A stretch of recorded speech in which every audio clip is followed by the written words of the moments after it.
मध्ये आपल्याला पाहायला मिळालेली आहे। मधल्या काळामध्ये ही दर अतिशय वाढत होते आणि आता आपण बघतोय की ते अचानक फार कमी झालेले आहेत। जी साधारण 90,000 रुपये 80,000 रुपये सोनं आणि 1 लाख रुपये चांदी होती, ती सतत वाढत 4 लाख रुपयापर्यंत चांदी आणि सोनं 1,85,000 रुपयापर्यंत गेलेलं होतं।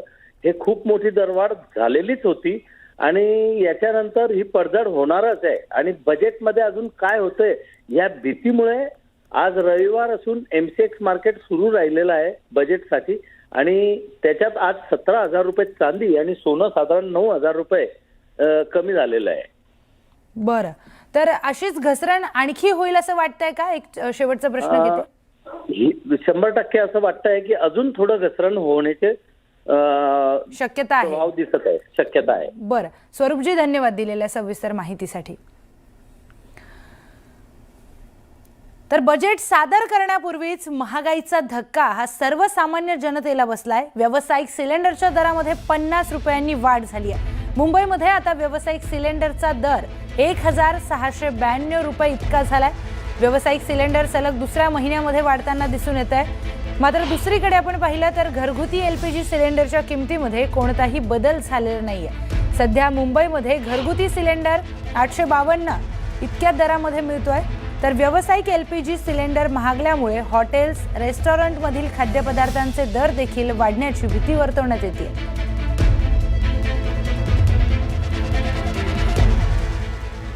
तर ब्रेकिंग न्यूज पाहूयात। आज केंद्रीय अर्थमंत्री निर्मला सीतारामन देशाचा अर्थसंकल्प सादर करणार आहेत। अर्थमंत्री निर्मला सीतारामन आज आपला सलग 9वा अर्थसंकल्प लोकसभेमध्ये मांडणार आहेत। त्यांनी याआधी मांडलेल्या अर्थसंकल्पामध्ये जीएसटी आणि आयकराचे दर हे कमी केले होते। देशाची अर्थसंकल्पीय तूट मर्यादेमध्ये राखतानाच रोजगार निर्मिती आणि भांडवल गुंतवणुकीसाठी पैसा उभा करण्याचं आव्हान सीतारामन कसे पेलणार आहेत हे पाहावं लागणार आहे। अर्थसंकल्पामध्ये या अर्थव्यवस्थेची शाश्वत वाढ आणि शक्यता आहे। याशिवाय आर्थिक शिस्त पाळताना देखील अमेरिकेने लादलेल्या टॅरिफ पासून भारतीय उद्योगांचं संरक्षण करण्यासाठीचे उपाय योजले जाण्याची, त्याचबरोबर आर्थिक सुधारणांबाबत पुढचं पाऊल टाकलं जाण्याची शक्यता आहे।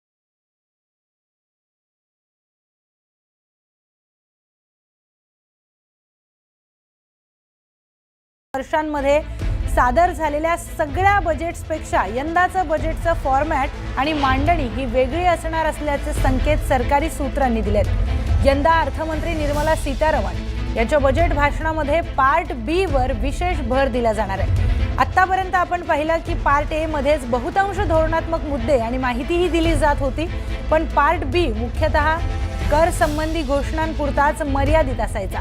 आता मात्र ही रचना बदलताना दिसू शकते। तर अर्थमंत्र्यांसमोर कोणती मोठी 5 आव्हानं असणार आहेत यावर एक नजर टाकूयात ग्राफिक्सच्या माध्यमातून। पहिलं मोठं आव्हान असेल अर्थव्यवस्थेचा वेग वाढवणं। दुसरं मोठं आव्हान असेल महायुतीतून महागाईतून दिलासा देणं। तिसरं मोठं आव्हान असेल रोजगाराच्या संधी वाढवणं। त्याचबरोबर टॅरिफच्या मुद्द्यावर जागतिक समन्वय साधणं। आपण पाहतोय की अमेरिकेकडून सतत टॅरिफ वाढ होतीये। त्यानंतर एआय मध्ये अधिक वेगाने प्रगती करत आघाडी घेणं आणि एआय तंत्रज्ञानामध्ये प्रगती करत आघाडी घेणं असे सगळे आव्हान आता निर्मला सीतारामन यांच्या समोर असणार आहेत। कर रचनेमध्ये काय दिलासा मिळू शकतो यावर एक नजर टाकूयात। संयुक्त कर भरणा करण्याचा पर्याय हा मिळू शकतो। संयुक्त कर भरण्यामुळे कर सवलत मिळणार का हे देखील पाहावं लागणार आहे। कुटुंबाच्या उत्पन्नावर स्वतंत्र टॅक्स हा लावण्यात येणार आहे का? त्याचबरोबर कर सवलत स्लॅब अधिभाराच्या मर्यादेमध्ये बदल होणार आहेत का, तर अधिभारासाठी उत्पन्न मर्यादा 75 लाखांवर देखील जाण्याची शक्यता वर्तवण्यात येते. तर बजेट कसं असेल ते आपण पाहूयात. स्टँडर्ड डिडक्शन 1 लाख हे केलं जाऊ शकतं. त्याचबरोबर 13 लाखांपर्यंतचं उत्पन्न करमुक्त होण्याची देखील शक्यता वर्तवण्यात येते.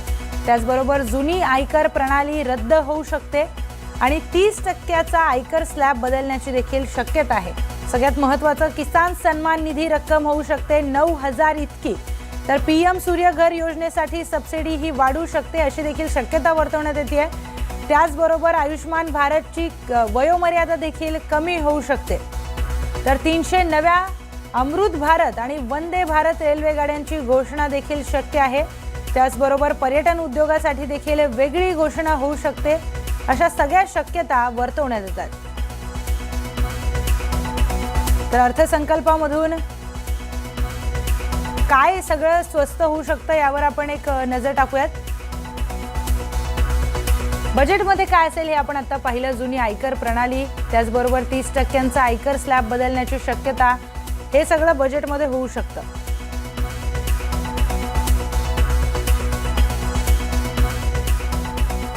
तर यंदाच्या अर्थसंकल्पातून सर्वसामान्यांना काय अपेक्षा असणार आहेत हे जाणून घेण्याचा आम्ही प्रयत्न केलाय. पाहूयात.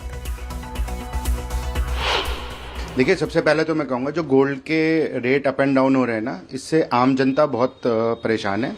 तो MCX के नियमों में फेरबदल करना पड़ेगा. कुछ समय के लिए हो सकता है सोना चांदी को वो सस्पेंड भी कर सकते हैं, क्योंकि रेट बहुत ज़्यादा अप डाउन है. 1-1 लाख रुपए एक दिन में डाउन होना कोई बच्चों का खेल नहीं है, मजाक है. लोग बाग बर्बाद हो गए हैं. ये तो ऐसे ही चलेगा जब तक अब लड़ाई चलती रहेगी या लड़ाई रुकती रहेगी. सोने के दाम घटते रहेंगे और बढ़ते रहेंगे. डॉलर के दाम भी तो बहुत बढ़ गए हैं ना, उसके हिसाब से भी दाम बढ़ रहे हैं. फिर चांदी के दाम तो खैर ठीक समझ में आते हैं कि इंडस्ट्रियल यूज बहुत ज़बरदस्त है. थोड़ा प्राइस कंट्रोल, फार्मास्यूटिकल ऑलरेडी एक price control, you can only increase price once in a year. तो यस, बहुत ज़्यादा major I can not hope, but yes कुछ ना कुछ तो हो ही सकता है. हाँ, राहत डेफिनेटली है. GST कम हुआ है तो उसमें है. मार्जिन सिमिलर है. जो भी चेंजेस आए हैं GST में वो आपको पास ही करने हैं लोगों को. तो ऐसे मार्जिन में कोई डिफरेंस नहीं आया है. व्हाटएवर जो भी डिफरेंस आया है वो कंज्यूमर को डायरेक्ट पास ही हुआ है. इसलिए दवाइयों पे राहत पहले भी दी है और बहुत सारे जन औषधि वगैरह बहुत सारी चीज़ें ऐसे गवर्नमेंट ने कर रखा है. लेकिन ऑब्वियसली चाहते तो यही है कि भाई लोगों के ऊपर बर्डन कम हो इन सब चीज़ों का, क्योंकि अभी भी इलाज जो है बहुत महंगा है. सारी चीज़ें मिलाकर अगर देखें ओवरऑल तो काफ़ी महंगा इलाज है अभी भी हिंदुस्तान के अंदर. तो सब लोग चाहते हैं कि भाई उसमें राहत मिले, कुछ दवाइयों पे राहत मिले, कुछ और चीज़ों में भी राहत मिले. तो उसके अकॉर्डिंगली मैं तो ये कहूँगा कि राहत मिलनी चाहिए और भी ज़्यादा बेहतर रहेगा. चाहता हूँ कि इस पर सरकार कम करे इसका GST, और जो भी है गरीब को सुविधा मिले. काहे कि जो भी इलाज में जो महंगा दवाई है, कैंसर का हो या यूरोलॉजी का हो या किडनी का हो, ये सब दवाई महंगी होती हैं, वो कम होना चाहिए जो कि आम आदमी को फ़ायदा पहुंच सके. कि इस पर GST घटाया गया है, लेकिन मेडिसिन पे उतना ही रेट बढ़ा दिया गया है. है ना, जो चीज़ 10 रुपये की आ रही थी उसे 15 रुपये का कर दिया है GST, फिर कर दिया है. कोई फ़र्क नहीं पड़ा है नॉर्मल आदमी की. हैं